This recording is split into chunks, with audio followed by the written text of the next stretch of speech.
All right, guys, we are live, man. So let's welcome my special guest. He happens to be one of my Twitter troll rivalries, but we're good buddies, man. We have a little fun here and there. It's just a friendly rivalry talk. Let's welcome my guy, SeaTalk Sports, man. What's going on, bro?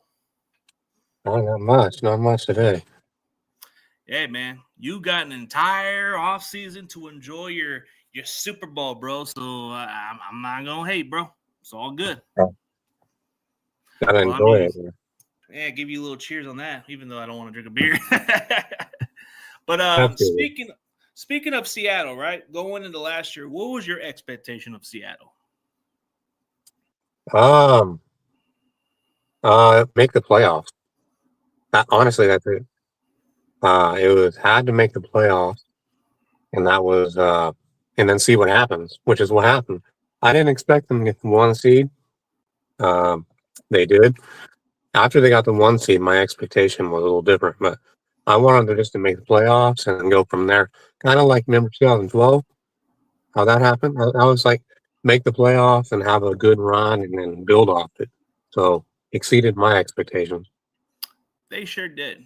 I mean, honestly, I'm guilty as charged to even write you guys off too early because when I said last offseason, I just thought you guys were still a little bit of a ways, but I think what stood out was Mike McDonald changed the culture very quickly. So whatever you guys had going on in Seattle, that was a quick turnaround Uh, from right off the bat. Like whatever he did, got rid of some players, he cleaned up everything, got rid of some of the vets, and started going with the young talent and started getting the people that he wanted to build around, which I'll give him a lot of credit.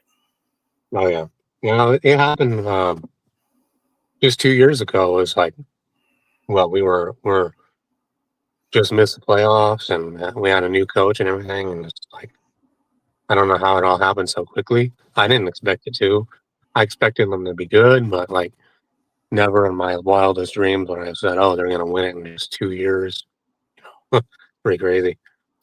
I just thought maybe they were another year away from building what they were, which they ended up exceeding the expectation because I thought maybe another year they would be kind of in that race. But dude, they just exceeded it everywhere, dude. Like everybody was just thinking the Rams and Niners would have been the easily favorites, but nobody talked about Seattle that way. And a lot of it had to do with the fact when you guys signed Sam Darnold. What was your Yeah. reaction when they signed him? I liked it because like he's still a young quarterback. I thought the coaching, like what he did in San Francisco, I thought like that was the first time he ever had good coaching. And then he went to Minnesota, and I was like, okay, he's still young.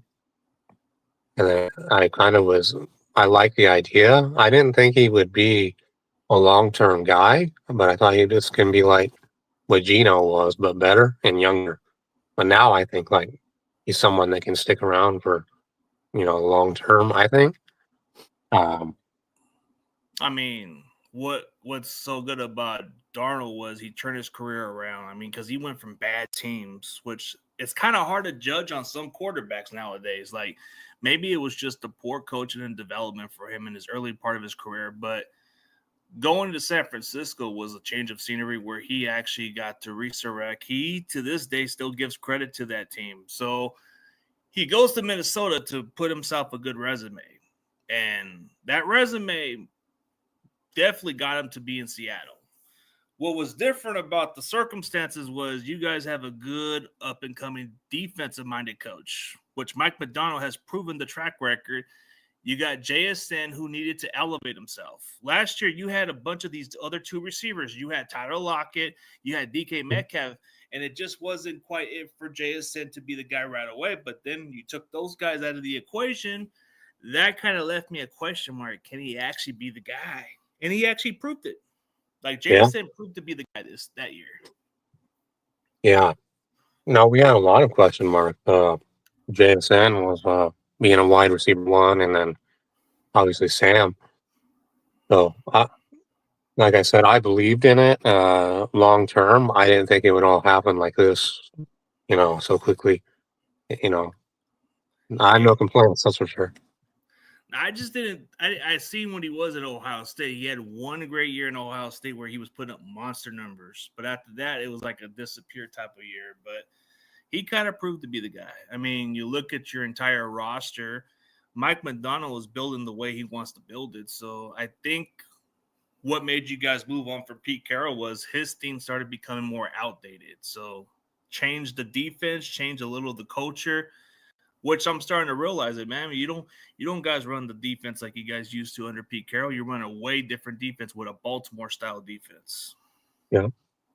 Now, Pete was, I don't know what, Pete was a defensive coach that wanted to run the ball, but problem was we didn't run the ball and we didn't play defense. So it was kind of just like we have all these receivers, but no O line.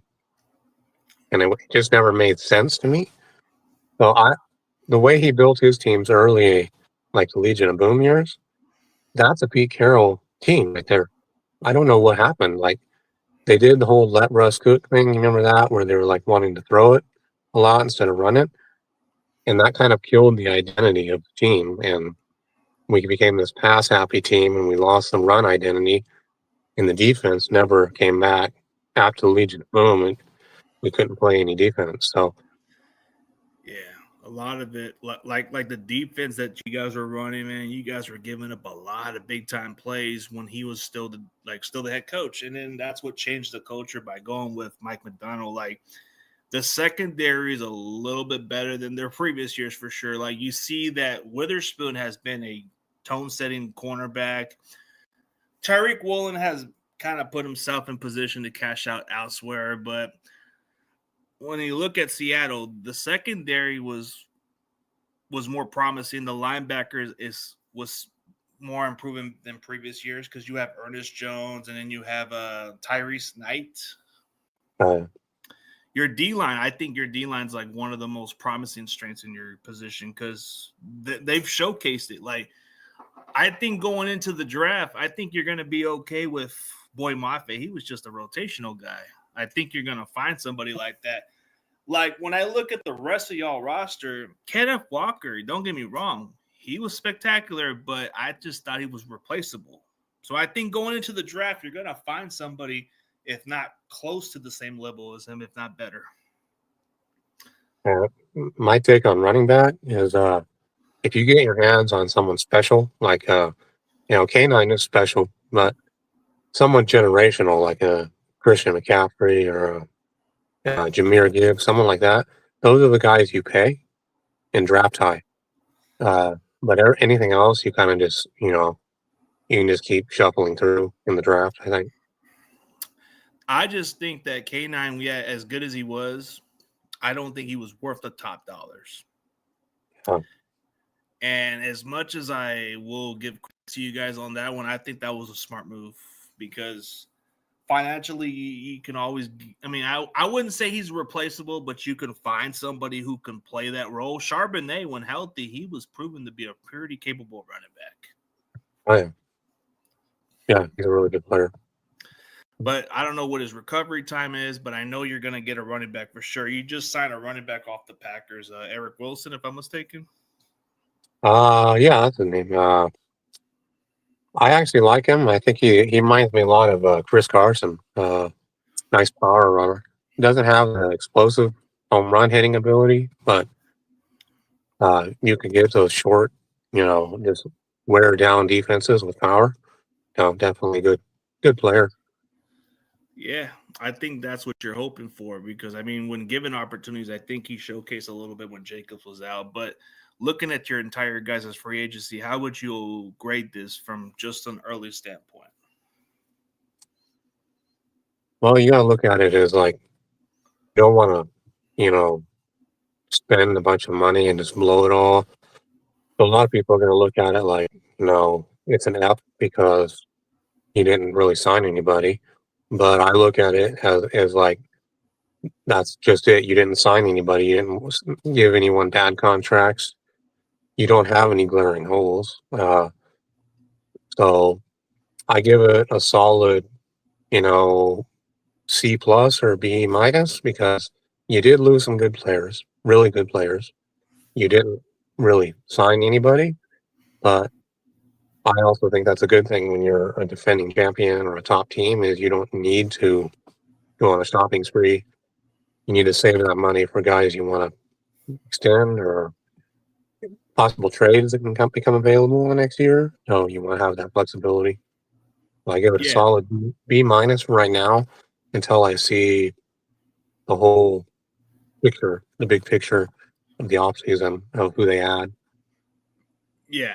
Like I think you guys weren't spending as crazy as everybody else. Like I think letting your guys go was something that you guys had in place. Like Kobe Bryant, you already had somebody like you were telling me that safety Ty Coda, whatever his name is. Ty Okada, yeah. Yeah, he's a good Yeah, player.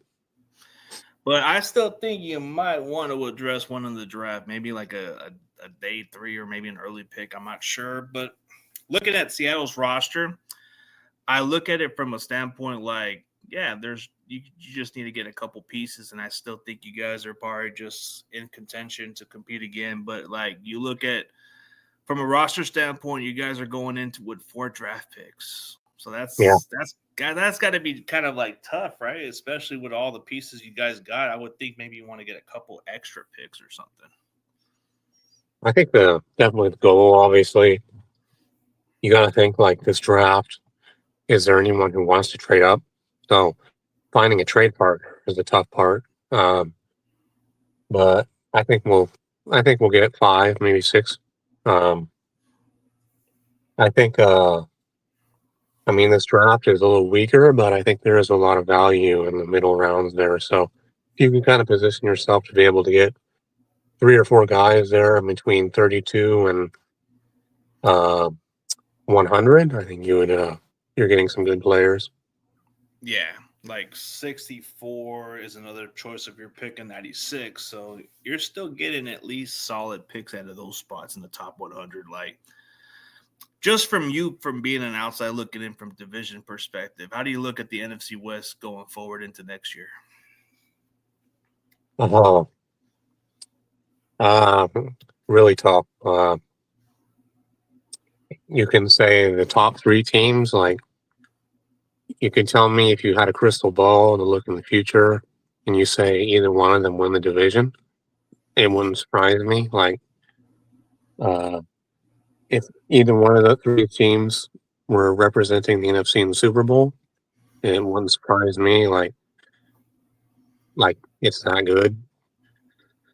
So it really just depends on health, I think, and getting hot at the right time. Like this year, Seattle, they got hot at the right time. They were healthy. Rams, same thing, and they came up short. So I'd say it's one of the toughest divisions I've ever seen. Yeah. I mean, you look at it from a standpoint, if the Rams would have had better secondaries and if they weren't making boneheaded like play calls out of it with Sean McVay, maybe they would have been at the spot. San Francisco, let's be honest, we were dealing with so many injuries. It's like you couldn't make any excuses. We were kind of inventing the meaning of no excuses. And unfortunately, that season ended with you guys blowing the brakes out of us over there. So, Yeah. but then you look at the bright side.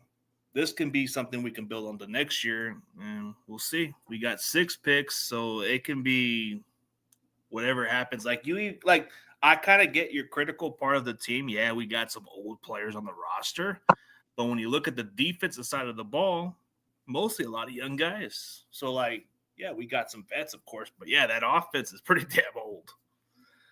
Like Yeah, Trent they're is the old. oldest player. Yeah, well, They're old, but if they can stay healthy, it doesn't matter. Age doesn't matter as long as they're on the field. Like I think they're still productive players. But I definitely, from the age standpoint, like when your entire roster is a little older or your entire core, obviously you got young players too. Um, yeah, but like we know the core guys are like George Kittle and Trent Williams, uh, Christian McCaffrey, obviously. Like those are like the heartbeat of the team. So like they can stay healthy. I think like yeah, you can definitely compete with anyone. I'd say, but I'm just skeptical of will they be at their ages. Yeah, the ages and all that. That's kind of a question mark we all want to have. And plus, we were just signing a bunch of guys if they can stay healthy too, man. Like, let's not pretend these are splashy signings. We don't even know if Mike Evans can even stay healthy a full season. We don't even know how capable Christian Kirk can be because he's kind of missed time also. So, I mean, Dre Greenlaw, we all know what he could be, but man, he hasn't been able to stay healthy. So those are like those signings of these if they could stay healthy. Like even the guy from the Packers, Nate Hobbs. I don't know if he can stay healthy too.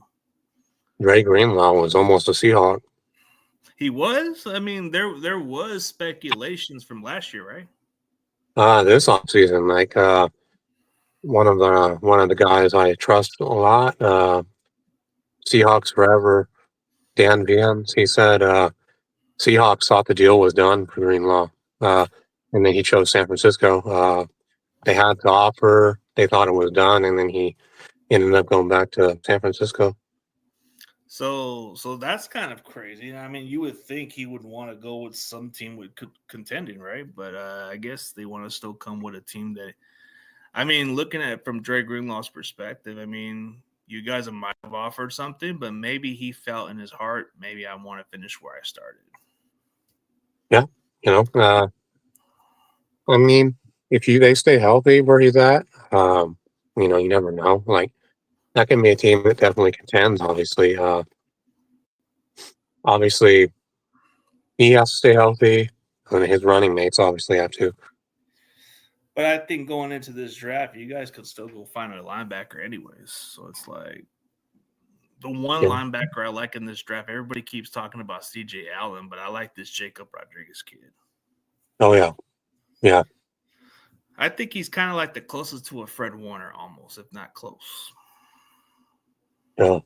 I think the only one that you like, Fred Warner is like, I'd say that kid from Ohio State, he's projected to go top 5. What's his name? Sonny Styles, right? Sonny Styles, yeah, I think that's his name. Like, as far as like athleticism and coverage ability, and just like Fred Warner's 1-on-1, I think Styles is the only one that can compare to that. Because like the league is smart now. They see like a guy like that, and they're like willing to take him in top 5. But back in 2017, they saw a guy like that, and he fell to the 3rd round, Fred Warner. Now that's not going to happen again. Like now, teams like, okay, we see what Fred Warner is. We're going to take that guy top 5 now. Now you're seeing some players like that. Like now you're seeing some guys like who are just like another Puka. They're looking at them at the end of the 1st round. Like I'm thinking, like people are kind of looking at Denzel Boston. They're even comparing him to Puka. Like Yeah. I don't know. You see the NFL.com comparison? They put Puka as one of his comps. Yeah. Like not the fastest, but can separate a little. I mean, can barely separate, but when contested catches, good in the red zone. Yards after catch, tough to bring down, that type of guy. Yeah, and then they got Omar Cooper, who's just a do-it-all kind of receiver. I don't know if he'll be there, but he's kind of intriguing. Then you look at Casey Concepcion, just big playability. Yeah, Doug Baldwin was actually his comp. Yeah, that's crazy how to put it in the comparison. But then Mekhi Lemon is just a guy. I don't know what to expect, but he's kind of like another St. Brown kind of comparison. I've seen Puka for him too. Yeah, I can see where that comparison is because they both separate and make big plays. Yeah. Speaking from an outside looking in, man, this Puka drama in the offseason is insane. Man. In a way, I feel bad for him, but in a way, I kind of think, man, he had it coming. I'm happy that he's I don't root it bad for him, obviously as a person. I like that he's getting help, in rehab, and like he's not just letting it go. Like I'm genuinely rooting for the guy to, no more drama and just get his stuff together. Like I'm in the same boat too, man. I mean, you gotta like the human person. I think he just needs to get away from the bad crowd a little bit. Yeah. Partying is fun and all that, but like, He's obviously had a good thing going here with his career. He's a special talent. So, you know, just have to keep him nose clean. Yeah, I mean, there's valid points with Brandon Ayuk's situation, and I kind of agree with what Stevie Johnson just said best. Like Stevie Johnson said something, I think a couple week, like a week ago or something. He said what kind of hurts Brandon Ayuk's situation was he didn't surround himself around the best inner circle. He's kind of been like that's what kind of put him where he's at. Like if you don't surround yourself with people like that, like good people who help you and mentor you, then you're not going to succeed. You're going to put yourself in bad situations. And I think Puka has a chance to turn it around if he just avoids himself around these people. Yeah. It just didn't work with Ayuk. He just stuck with the same people. I think the unfortunate part, it's his family. I think that's what it is. His brother's like a little bit of a bad influence, and his wife seems to be a too much dramatic. And then you surround yourself with other people, it's just doesn't work. Like So, sometimes that inner circle can be with family. That's the weird part. yeah, family and friends and, all that. So, what's going on there with you're still hoping to get a draft pick for him or? Well, we're hoping so, but realistically, if we're lucky to get a 7 round pick, that would pretty much be the win of the year, I guess. But I think realistically, teams are not going to even bother with it. I think we'll probably have to release him at some point. Yeah. Yeah, I mean, like, it's crazy because, like, 2 years ago, 3 years ago, he was like a 1,400-yard receiver or something like that. Like, Yeah, just he was at the top of his game. I mean, he had back-to-back 1,000-yard seasons, which was something he had like no other receiver hasn't done in years. But he was promising, but his attitude changed, and then since that Super Bowl defeat, man, he held that against us and holding as a grudge because he thought he could have got the ball. But yeah, I don't know, man. Just like nothing went our way, man. Like Kansas City just seems to be the team we can't even get over with. Like we can, like if you were to put us against Jacksonville or some other type of AFC squad, I think we would have a better chance. But Kansas City just seems to be the kryptonite. yeah. Like It's like, you guys are the kryptonites, but then it comes to Kansas City as the top one. yeah. I mean, I'm kind of looking forward to. I mean, next year Kansas City plays the NFC West. I kind of want to see it, like Seattle versus them, like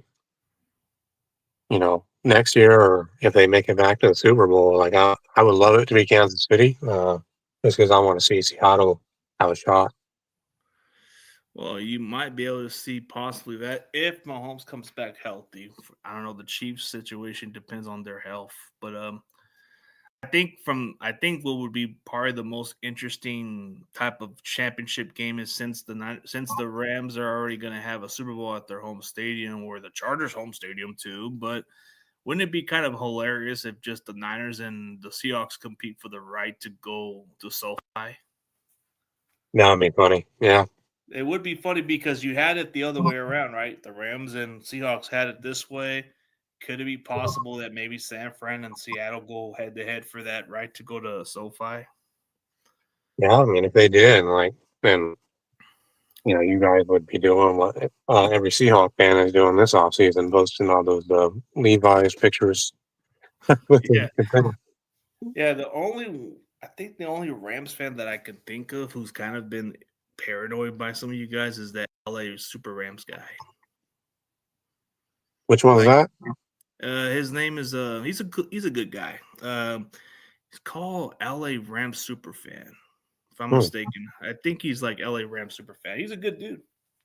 Yeah, Like he's quite a good dude. Like he'll talk his Rams content and all that. He's got some big followers on TikTok, pretty big followers. yeah. But I mean, I got a couple other Rams guys that I'm kind of getting on the show. But I got this one dude tomorrow who happens to have the same last name as me and comes from the LA area. So he seems to go to these games a lot too. Oh, nice. Yeah, I don't know if he was one of those old school G's, but I think he's around my age, so maybe he might have been around when they were St. Louis, maybe. St. Louis. Oh, wow. Yeah, Yeah, that's how long ago they were, right? yeah, it was early. Yeah, early. Well, they moved there in the early 2000s and then came back to LA. No, they moved in St. Louis in 1995. Oh wow, that And then they yeah, because what happened in LA was I guess they refused. I guess they just left that area unexpectedly, kind of like how the Colts did to Baltimore. oh You seen how that happened, right? The Cleveland Browns like abandoned and went gone for like 4 years. yeah. Stuff kind of like that, man. But it kind of like really kind of like upset at the LA fan base for a while. Oh, I Because I bet. knew I knew a lot of old school Rams fans that were still upset about it. I bet. Yeah, like one of the old school guys that I knew personally, he told me that to that day it really upsetted him so much to the point where he couldn't support that team. And the only time he would only come back to support that Rams team is if they come back to Los Angeles. Which he kind of ended up being a Raiders fan, and he went back to the Rams. Like, what the heck? It Good made thing he no got. sense. Made no sense. Good thing he got out of there. Yeah. But I think that's what it was he thought the same way. But then I'm like, tell him, dude, why would you even go with that team? Made no sense. But it was only because of they had the LA ties and they didn't leave California. So that's what it was. But Okay. there was one legitimate Rams fan who never really questioned them moving. He stuck with them. So he wasn't quite that kind of Rams fan. He was the one that stuck with it all the way. Yeah, I mean, still the same like franchise. It's just you know, Yeah, but some of them prefer them to stay where they're at. That's the thing. LA Rams does have a more of a historical ring to it than St. Louis. Well, St. Louis had some meaning for the Cardinals, but they left. Yeah, But now they're just a baseball team. I mean, I think St. Louis kind of built that foundation for them, but I think LA had some meaning to what they yeah. were. And then you look at the history, it all started with them in LA, but they started in Cleveland first. Oh yeah. And you want to know a fun fact? The Cardinals are the oldest NFL franchise in history. They were Arizona. Arizona, but they started off as different team. They started off in 1898 or something. Oldest Wow. franchise in sports. Like, if you look at the entire history of the Arizona Cardinals, they started off in different locations before. They were even the Chicago Cardinals. I think they were even like St. Louis Cardinals for a short time. I mean, for a while, and then they went to like Arizona. But I think they went different locations, but they are considered the oldest franchise in sports. Wow. One of the cursed franchise, actually, too. Because the Yeah. Orville Championship, whatever they had from Pottsville, curse. Wow. Yeah, even one of the Seattle fans even tells me that maybe the Cardinals should just return that title so they don't get cursed no more. Might be worth a try. Might be worth a try, but Pottsville, whatever that team that they took the title from, but they were never the same. But speaking from Seattle's perspective, I mean, as long as you guys have McDonald, I think you guys are still building the foundation going forward. I mean, he kind of built the blueprint, and he hasn't had a losing season for you guys, so that's something too. Yeah. I mean, yeah, you can like. What do you take away from Pete Carroll's tenure with Seattle? I think he changed the culture. Like, as you look at what the Seahawks were viewed as before Pete Carroll, like it was like they're kind of like the Arizona Cardinals in the sense of like not a lot of winning, and John Snyder and Pete Carroll show up and they build a Super Bowl team and Legion of Boom, and they are, even though they didn't win after that, they were a consistent playoff team or winning division and all that. So it's like he kind of changed the narrative around the team. And then after his 14th year, it was just time to time for something fresh, something new, because it just wasn't working anymore. Wasn't going. If you're standing still, you're essentially going backwards. Yeah, So we were standing still, and it was only a matter of time before we went backwards. So we needed something new. You guys needed something different, and it just wasn't working with Piero no more. So, like, as far as John Snyder, as far as him as a GM, I mean, you could make a strong argument that he's at least at the top of his game. Like you have Howie Roseman, which I think I don't know, like as much as those Philly fans could be so annoying, I would have to say he's number one and one of the best GMs in the game. And then you got Dan, you got Snyder, John Snyder, who's up there, and then Les Snead, he he's So he's been up there for sure. I mean, he's kind of taken that team contention. But John Lynch, I don't know about it, man. Like if he just stopped making these, but then again, it's mostly on Kyle. I think Kyle's the one that controls them. uh, I'd like to see some better drafting. But you got to think like John Schneider went through like a 7 year span where his drafting was awful. So I wouldn't say Lynch. I think his drafting has been really bad, but it doesn't mean it can't improve. It's just look at John Schneider, like the way he changed his strategy, and all of a sudden now he's like building what he's building now. So John Lynch can do something like that, like then I think I don't really see anything bad that he's doing other than just he needs to do better drafting. Yeah, he just needs better scouting and all that. And the problem is they keep wasting these early round picks. A lot of these misses. So I don't question those day three picks because those day three picks are more like, you know what? If he works out, he works out. But if you get these early picks, those are the ones with expectation. They're supposed to be better. But Yeah, for whatever reason, we find those late round guys, and there wouldn't be no George Kittle in the fifth round. Those are the kind of guys you don't look for every time. Jawan Jennings, 7th round. Surprised that he still is. It hasn't been signed, but he's kind of. I'm just surprised, but at the same time, when you're asking for too much type of money like that, man, I don't think a team sees it that way. yeah. I mean, I'm rooting for that man. I'm rooting for him to succeed. If he goes to a certain team, cool. Wish him luck. Just don't play for the silver and black. I would hate Definitely. to see that. I would hate to see any ex-Niner player play for that Raider team. Just doesn't look right. Makes you look like the villain. Makes you look like Venom, or anybody who plays for that star. Ugh. Dallas Cowboys. Yeah, I mean, long history of my family, man. Grew up in the state of Texas. I mean, I was born in the state of Texas, but I can see where a lot of the cowboy ties come. But there's some family members who happen to be Chicago fans too.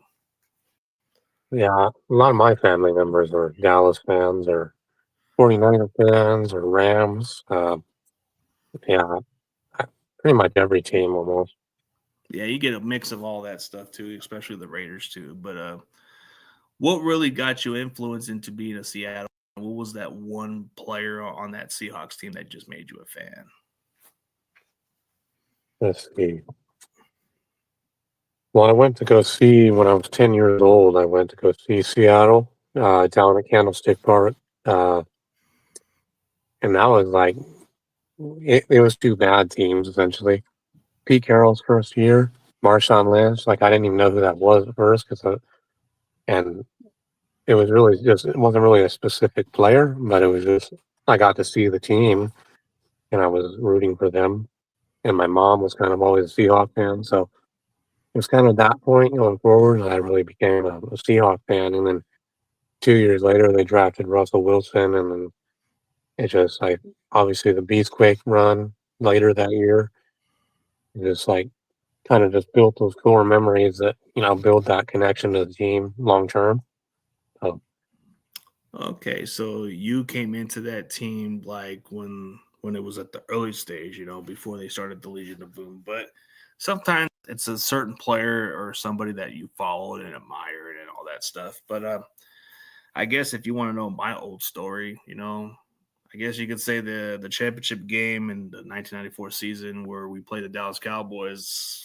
Ever since we beat that team, and my dad's reaction, my mom and family's reaction was something that I kind of just look at because they were silence. Like that game alone was one of those days where we got over the hump over them. And my brother, for some reason, was just a Niners fan. I don't know why. He was a Niners fan long before me. So since he was born in the 1980s or the late 80s, or I mean the early 80s, where he was born. He would be like 46 today, but I was just like I was just one of the guys that just followed around my brother, and there was a lot of people I grew up around. So if you were growing up in San Jose, that's all you seen was nothing but Niners and Raiders. But my family just happened to be Cowboys, so it was a little bit of everything. But I was born in Texas, but only just grew up there for 2 years and then moved in California at the age of 2. So being from California was something I was always accustomed to. So like San Francisco was just the team I've always saw and followed with. So Steve Young was probably one of the very few players that I just looked up to and say, man, that's one of my guys. Steve Young was one of my favorites. And there's a fun fact about Steve Young. His great great grandfather has a college that's named after him, which is BYU. Oh, wow. You didn't know that? No, Brigham Young. You should look it up. Wow. And the crazy part was he was an 8-string quarterback coming out of college and worked his way up there. Wow. I did not know that. One of the most legendary guys. I mean, he had a career in Tampa Bay where it just didn't work out. And then he came over here and had a good career. I mean, different eras, but if there was a certain player that nobody talks about to this day, I feel like Garrison Hurst doesn't get enough recognition. Yeah. Yeah, and then there's quite a few players like like if you were talking hard time players that you had to appreciate during those tough times to make you a real fan, I would say a player like I mean, if you needed that guy, Arnaz Battle was definitely that one receiver guy who would just be out there and play.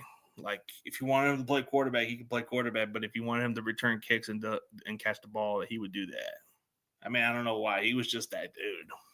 Yeah. Football player. Yeah. But yeah, we all go from there, man. But man, it was a tough year during those early 2000s. I mean, the only time I remember that playoff game was against the Giants, and then Tampa Bay just blew the brakes out of us. Yeah.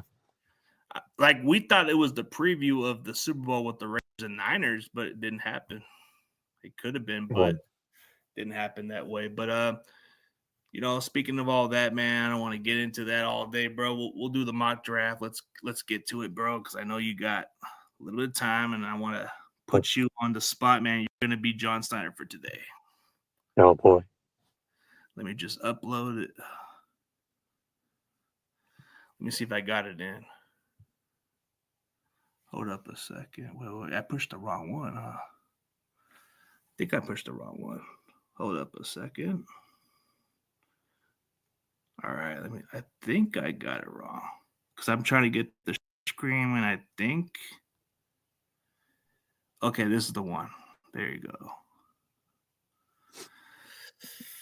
Okay, do you see it or no? I don't see it. Okay, hold up a second. It'll pop in. It should pop in any minute. It's taking time. It's a slow web. Yeah. I don't know, like it. Oh, wait, I move it up, huh? Shoot, I don't know. Like sometimes I have an issue with my computer sometimes, but it should. Oh, it's gonna move up. Oh, there it is. It's gonna get up. See it now? Now you see it or no? Yeah, I see it. Okay. All right, we're gonna start off on your mock draft. We're gonna go with Seattle on this one. I'm gonna go down here. Okay, Seattle right there. We'll go 7-round picks. We'll go with your optional picks. Let's see how it plays out.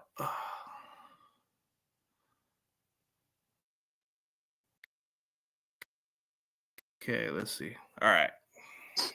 32 pick is what y'all got. All right. That's what happens when you guys win Super Bowls. You get that 32nd pick. Yeah. Ruben Bain to the Titans would be intriguing. Jeremiah Love, I don't know about that one. Scatterbo and him, that might be a nice daily trio. Sonny Styles hasn't been picked yet. Bengals will pick him, I bet. Oh, they just did. You're right. Yeah, my web's kind of a little slow with this stuff I have here. Jordan Oh, no. Tyson? No way. It's because of his injury. That's probably why he might slide a little bit.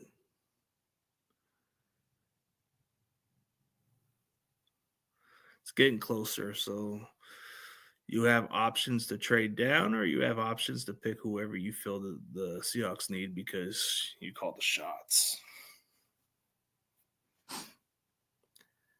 Yeah, I kind of find it pretty interesting to do other teams like draft boards a little bit just to see what's outside the box for them. Yeah, I do a little bit of that. Yeah, because I get tired of doing my team, so I might want to just mix it up a little bit and see what teams have needs for. Ooh, I don't think he's gonna slide that far, but I would love that pick. He could be a guard. Daniel, that guy. Yeah, Yeah, he short could be a arm. guard right now, but I think the other guy will be more available. Lumu, yeah, Lumu might be more available. Oh, Seattle's on the clock, so you have options with Green Bay with the 52 pick, second Nah, round pick next year, or you want to look at the other option. Nah, huh? nah, none of the ones Ooh, for like. these are only two offers. Ah, all right, we'll pick player Yeah, I guess we'll just for the sake of this yeah, me. draft Okay, anyway. so all right, let's do a pick. Okay, you got Caden McDonald from Ohio State D tackle. You got Max Hollenmeyer from Arizona State at tackle. You got Christian Miller, D tackle from Georgia. You got Ty Simpson, C.J. Allen, Jacob Rodriguez. You got Avion Terrell, cornerback Ooh, from Clemson. You got Emmanuel McNeil Warren, and you got D'Angelo Pons. You got Chris Johnson from San Diego State and Chris Bell. I think if Terrell is there, like Is there like a specific position you're looking? I think if Terrell is there, like yeah, I don't Oh, you think he'll want be Terrell? there. Yeah, like if he's one of those players. If he falls, like you just pick him, Okay. like because I don't think in real life, I don't think he'll be Okay. there. I'll get him for you, man. You don't think so? But I had him on my mock draft. But okay. You're thinking Yeah, exactly I the hope same so. way I was thinking about Seattle was getting that guy. I mean, we'll see. That's not a bad choice, man. Okay.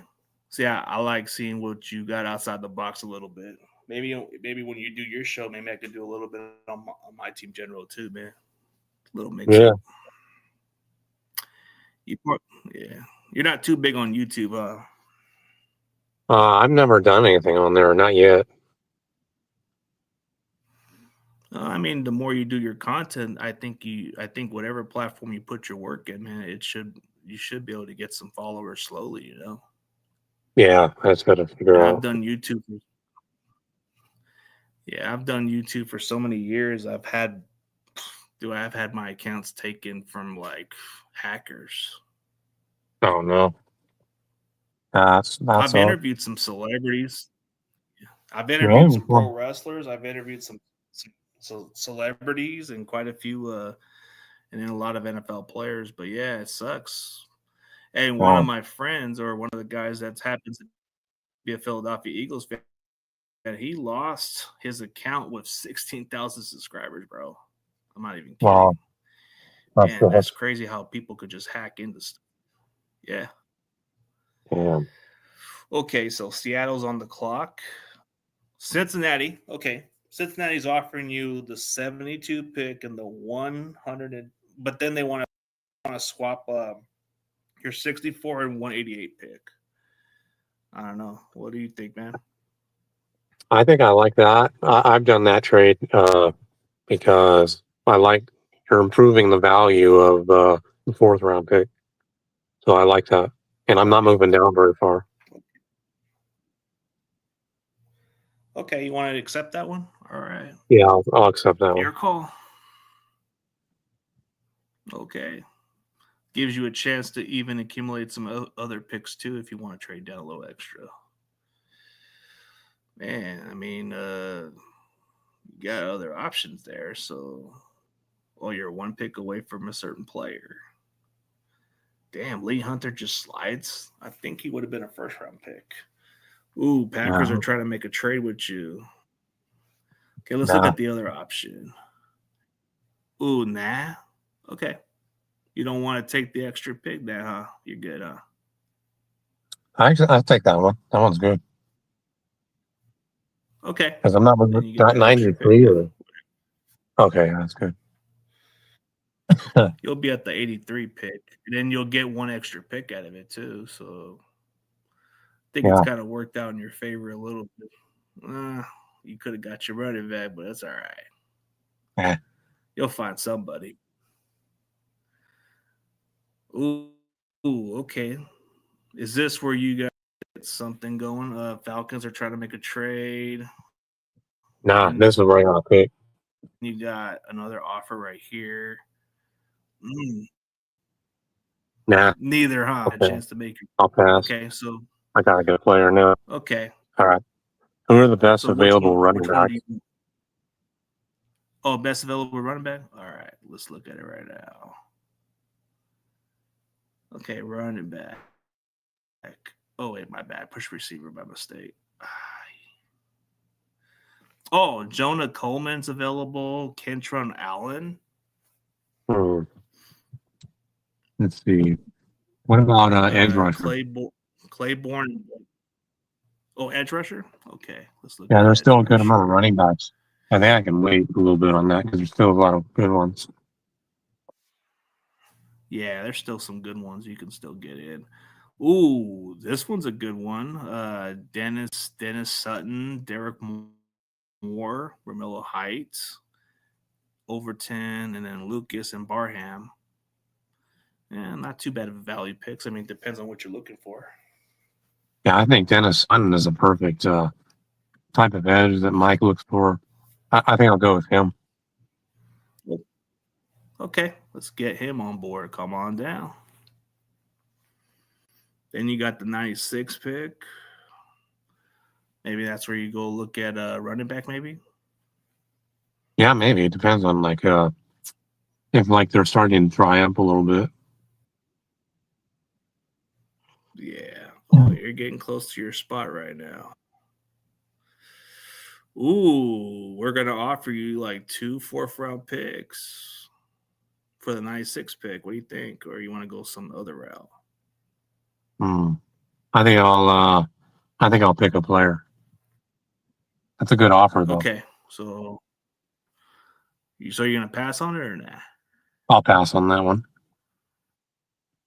Okay. I All don't. right. Who would you Which guys player be you want to moving up get? for? Let's Probably see. for my guess is Bryce Lance. Oh, that makes sense. Let's Just see. so they can troll and piss off our fan base. Or that Let's branch see. kid. Oh yeah, he's good. What are the best available guards? Oh, okay. Let's look at some guards. You're right. You need that right. Oh, there's a couple good ones. I mean, there's my boy from Oklahoma. There's Jalen Farmer, Logan Taylor. I don't know too much about. Bo Stevens, and then this guy Fulumola from Wake Forest, Jaden Roberts. Depends on which one you're looking for. What about there's some tackles I think can play guard. We can switch over there. Okay, we'll check it out. Got you. Ooh, yeah, there's a couple guys I like at that spot. Barber could play, and then Bauer can play guard also. Keegan Tross, I Tristan think. Lee, Tross. Yeah, I think he's been one of my favorites at that for guard. Let's see.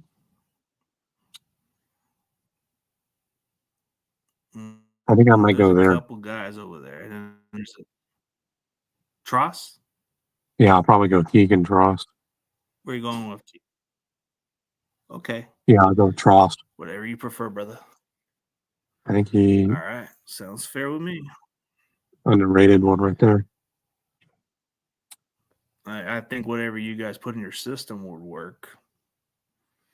People don't realize it's not about where you get them at the draft board. It's where you think they fit you guys mostly is what people don't get. Yeah. You guys are on the clock. Want to look at running backs or nah? Yeah, now I probably need to look there because they might be starting to go. Yeah, there's Demon Claiborne, which he's not quite a big running back. Singleton, and then you got Roman Himby, and then you got Robert Henry. Claiborne, I like him because he kind of reminds me of like a Chan kind of. I think I'll So go you want with one of those guys? You want a big home run player? yeah, I'll probably go with You want to go with Claiborne. him? Yeah. All right, Claiborne it Oh. is. Nope. Come on down. He's the contestant of The Price is Right. You know how they say, "Come on down, man. You're the guest of the show." Let's see. Oh yeah, Price is Right. We'll look at best available. Yeah. We'll see what we got available. Safeties over there. We got Mr. Wheatley there. If you want to get him. Yeah. If he's still there, I gotta take him. Ooh, look at the offer by Washington. What do you think? Let's see, where is it? Jeez. Oh, that's a good offer. But is Wheatley still available? I don't know if you'll get Wheatley there, but there's other safeties you can get there, like at a different spot. If I decline that though can I take Wheatley? Is he still available? Yeah, he'll be there. He's right there right now. I'll take him. I gotta decline Washington. Yeah, I gotta decline Washington. Okay, reject. Go with Wheatley. Got you. It's your call, sir. Yeah, Wheatley, bro. I guess you got yourself a safety. Yeah. Too good of a player. Yeah, it's your call, brother. He's a good of a choice. You can't go wrong with him, but yeah. Overton? God, no. That dude's... I'm definitely not big on him. Malachi Fields I kind of like as a Juwan Jennings prospect, yeah. Logan Taylor? Who the hell is he? Okay, he's a guard. Kevin Coleman. He's heard a lot of good tapes about this kid. So we'll look at different spots of your guys' pick, but I think you guys got like I think that's it, right? Or no, actually you got a couple picks, right?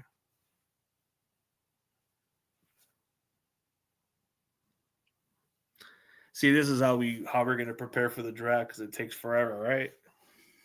Yeah. It gives us an idea like what's gonna happen. Yeah, I got all the GMs is drinking and stuff. Yeah. Have some cool. Is John Snyder drinking his Bud Light or some shit? Yeah, go across the street. Yeah, I don't know. I think I've seen this the whatever happened to that Super Bowl run you guys had, and then he kind of just took off his shirt and just ran off. Yeah, he's a personality, that's for sure. Especially after a few beers. I mean, yeah, he's like everybody else. I mean, he's good buddies with John Lynch. Pretty sure he's buddies with a lot of people, especially with how they do business. I mean, if you're doing your job, what's there to hate about a guy?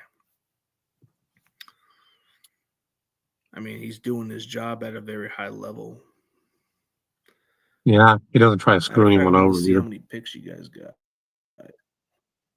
Probably almost out by now. Yeah, I'm gonna look at you guys' pick and see what y'all.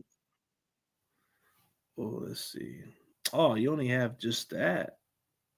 I'm done. Oh, that's right, because I traded 188. Remember, I traded up. Right. Yeah, you traded it up. I think you only just did that, but it's only because you wanted some value picks out of it. Yeah, I think we'll let it play out, and then I think it's smart because it's not a deep draft, so I'm getting all the value before the talent dries up. So, not too bad of a choice. I mean, you could have took the offers from the Commanders. I think Commanders gave you the best offer. I did. I wanted the player though. Yeah, you wanted the guys who can fit. Yeah, Wheatley. I think that after him, like, But you I, would have had the luxury to move up a couple times, man. yeah, With the Commanders picks, you would have at least used those other. You would have used 2 of those picks to move up a spot to get the. Even if you wanted to get Wheatley, bro. yeah, But I think you wanted to play it smart, play it safe, and say, "I want to get this guy." yeah. Which I don't blame you. But if you get I those think, extra luxury picks, man, you can move up for those guys. especially since I hit on everything. I got a running back. I got an edge rusher, Yeah. and I got As the soon as we're done with this, man. As soon as we're done with this, man, you could just take a little screenshot of it if you want. right. Yeah, I mean, you John Snyder for the day, man. So, and I guess whoever will, I mean, I guess somebody will for tomorrow will be Les Snead for the day. He doesn't like picks, though. Who? Them picks. Oh yeah, Let's see. yeah, Les Snead. He's kind of like that kind of guy. One thing about Les Snead is, yeah, he might draft solid here and there, but I don't think he cares for the draft picks like that. No, they don't care Because I about the think they draft. know nah. If they draft, it's rare, but when they want to, they could. But I think most of the time they kind of screw up their shit. Ooh, Broncos, man, they got 2 of those last picks, man. Okay, let's see what you get. Let's see what your overall grade is, man. Ooh, okay. E. Oh, that's damn, bro. So they gave you a C. Avion Terrell. You got